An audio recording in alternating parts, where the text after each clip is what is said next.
last fly of Flight 291, Mashhad was getting darker. Under the gloomy winter clouds, the Imam Reza Shrine's golden minarets glowed. Inside the small terminal of Mashhad International Airport, passengers for Iran Air Flight 291 were gathering for boarding. The three engines of the Boeing 727-86, which bore the tail number, a Predator, were humming quietly on the runway in the brisk January air. Captain Ali Akbari, a 52-year-old veteran pilot with more than 15,000 flight hours, and First Officer Reza Moin, a rising star among young pilots, reviewed the flight plan in the cockpit. Tehran-Mehrabad International Airport was their final destination. Tehran reports low visibility. Fog rolling in from the Alborz. Akbari noted, his voice calm. Moin gave a nod. Ils remains out. Confirmed. There is no dem mvor or ils. We will rely on 8C vectors, Moin advised. Let's be cautious, then. In the back, 120 passengers took their seats, from government officials to pilgrims returning from Mashhad. Among them was Mrs. Farah Daryaei, was on the road with her 10-year-old son Ali, who was tightly holding a brand-new plane toy. Do you think we'll see the mountains from the window? He asked. If the clouds allow, she smiled. The aircraft taxied out.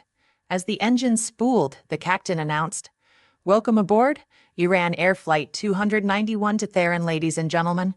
Estimated flight time, 1 hour. Please unwind. We'll get you home safely. At 6:50 p.m., the 727 lifted off into the darkening sky. Into the night, the ascent to cruising altitude went without a hitch. Tehran Center provided periodic updates to the crew. But one phrase repeated like a drumbeat: the ils at Mehrabad is not working. Expect radar vectors. The descent began around 7:35 p.m. News lights of Tehran were shrouded in haze below.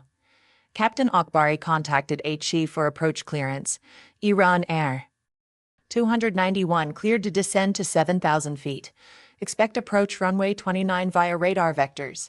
Akbari glanced at the weather radar. Still no terrain on this thing. Reza, confirm we're west of Tehran-Mehrabad. I believe so, Moin replied. But without dem it's a rough estimate. The 727 sliced through layers of fog as it slowly descended. Although the instruments concealed tension, the cockpit remained tranquil. In the cabin, a flight attendant moved down the aisle, offering tea. How long will it be to Tehran? A passenger asked. Just 15 minutes, sir. We're beginning our descent, losing the connection in the Tehran control tower. Controller Mohammad Hosseini rubbed his eyes. Fog had dropped visibility to less than 1,000 meters.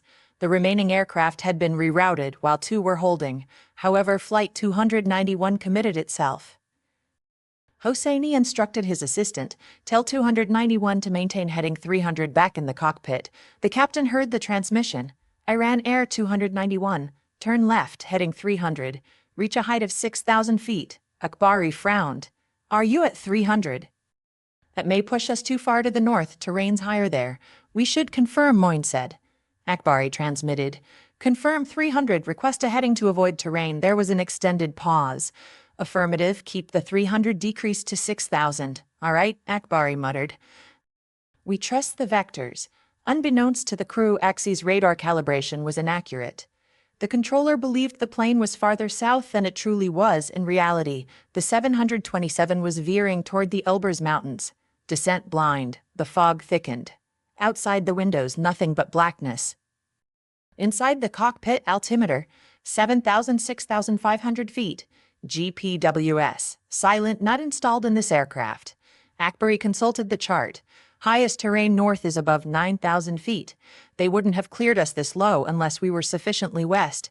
Moin stared at the inert number receiver. We're guessing now. Iran Air 291 takes a 5,000-foot plunge. Turn right, heading 330. Akbari hesitated. 330 puts us directly toward the high ridge. Are they certain? They complied. In the cabin, little Ali whispered. Mom, we're bouncing. It's all right, she replied. Unaware of the aircraft's fatal trajectory, Flight 291 was heading straight for a 2,100-meter hill when it descended through 5,400 feet at 7:45 p.m. Inside the cockpit, the crew suddenly saw the shadow of a ridge, too close, too fast. Get up, Akbari shouted. Engines screamed. Yoke pulled, however, it was late. The crash. Iran Air Flight 291 collided with a snow-covered hill in the Alborz range at 7:46 May and a height of 2,040 meters, 6,700 feet above sea level. The fuselage broke apart instantly. The tail section disintegrated on impact. The nose was set deep within the ridge. Fire erupted from the ruptured fuel tanks, lighting the foggy darkness in a brief, terrible blaze. No mayday call was sent. There is no distress call. The flight vanished from radar. The present families waited under flickering fluorescent lights at Mehrabad Airport. And arrival time passed. No aircraft. There was no news. Mrs. the husband of Daryaei paced the floor. Where are they? The truth was clear by midnight. Flight 291 had vanished. Rescue teams were dispatched into the mountains north of Tehran. Fog, snow, and rough terrain slowed down the search. At 4 a.m., a military helicopter spotted twisted wreckage lit by the moon. There were 128 bodies on board. The examination and investigation was launched by the Iranian Civil Aviation Organization. The outcomes were scathing. The airport's ILS 4 and DME were all non-functional. The aircraft lacked a GPWS ground proximity warning system. 8C gave inaccurate vectors, unaware the aircraft was approaching high terrain. Without sufficient visual references or navigational aids, the crew relied on 8C instructions. There was no proper terrain avoidance radar on the plane. Controlled flight into terrain CFIT was determined to be the cause of the accident, which involved a perfectly operating aircraft flying straight into the ground under control. The repercussions: Iran Air grounded its domestic fleet for inspection. The aviation community echoed calls for 8C system modernization. Family grieved in silence. Many people never got their loved ones' complete remains. Families as a whole perished. The Daryaei family, like many, left only memories. Ground proximity warning systems eventually became required on all commercial aircraft worldwide. However, it arrived too late for those on Flight 291. A glimmer in the dark on the hillside where Iran Air 291 met its fate. There is no grand monument. A tiny metal plaque that has been weathered and is quiet. However, if you stand there in the fog where the wind blows through shattered rocks, you might still hear the sound of that final descent. A captain who has faith in his equipment.